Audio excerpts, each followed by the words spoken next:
উত্তর দিনাজপুরের রায়গঞ্জ শহর সংলগ্ন পানিশালা এলাকায় টোটো থামিয়ে ধারালো অস্ত্রের ভয় দেখিয়ে মোবাইল ফোন, নগদ টাকা ও রূপার চেন ছিনতাইয়ের অভিযোগে চাঞ্চল্য ছড়িয়েছে। রবিবার এই ঘটনায় রায়গঞ্জ থানায় লিখিত অভিযোগ দায়ের করেন টোটো চালক ও দুই যাত্রী। অভিযোগকারী টোটো চালক পিয়ারুল হক রায়গঞ্জের শরিয়াবাদ এলাকার বাসিন্দা, যাত্রী আনিকুল হক ও সুনীল মুর্মুর বাড়ি করণদিঘির বিলাসপুর এলাকায়। অভিযোগ, শনিবার রাতে রায়গঞ্জে যাত্রী নামিয়ে ফেরার পথে বারদুয়ারি থেকে ওই দুই যাত্রী টোটোতে ওঠেন। পানিশালা এলাকায় পৌঁছতেই চার দুষ্কৃতী টোটো থামিয়ে ধারালো অস্ত্র দেখিয়ে তাদের কাছ থেকে মূল্যবান সামগ্রী ছিনিয়ে নেয়। স্থানীয়দের অভিযোগ, এর আগেও ওই এলাকায় একই ধরনের ঘটনা ঘটেছে। জাতীয় সড়কের ওপর এমন ঘটনায় আতঙ্ক ও উদ্বেগ ছড়িয়েছে। এই বিষয়ে অভিযোগকারীরা কি জানাচ্ছেন শুনুন। নাম? পিয়ারুল হক। বাড়ি কোথায় আপনার? আমাদের শরিয়াবাদ ডিলারপাড়া বাড়ি। পোস্ট অফিস কি পড়ছে আপনাদের? পোস্ট অফিস 5 ভাইয়া, রায়গঞ্জ থানা। রায়গঞ্জ থানা।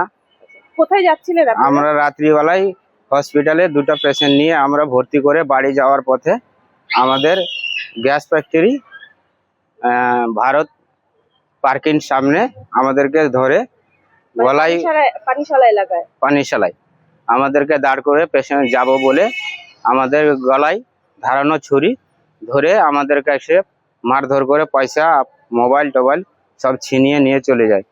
কি নাম আপনাদের? আনিকুল হক। আপনার নাম? সুনীল মুর্মু। কোথায় যাচ্ছিলেন আপনারা?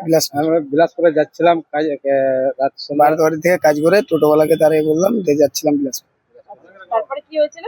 তারপরে ওরা গলাতে ছুরি ধরে আমাদের মোবাইল, মালা টালা, টাকা পয়সা কেড়ে নিয়ে আমরা মাইধরে নিয়ে চলে।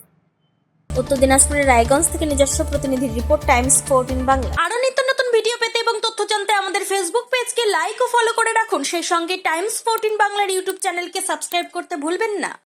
মুখের উজ্জ্বলতা হারিয়ে গেছে, স্পট পড়ে গেছে, ব্রণ ভর্তি, তাই আর দেরি না করে আজই আসুন রায়গঞ্জের চণ্ডীতলায় হেলথ প্লাস মাল্টি স্পেশালিটি ক্লিনিকে এবং এখানে পান অভিজ্ঞ ডাক্তার দ্বারা ফ্রি স্কিন টেস্ট।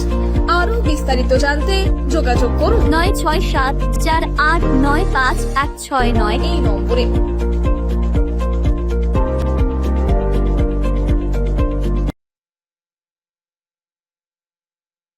আজ তোমার বিয়ে সাজলো নতুন সাজে।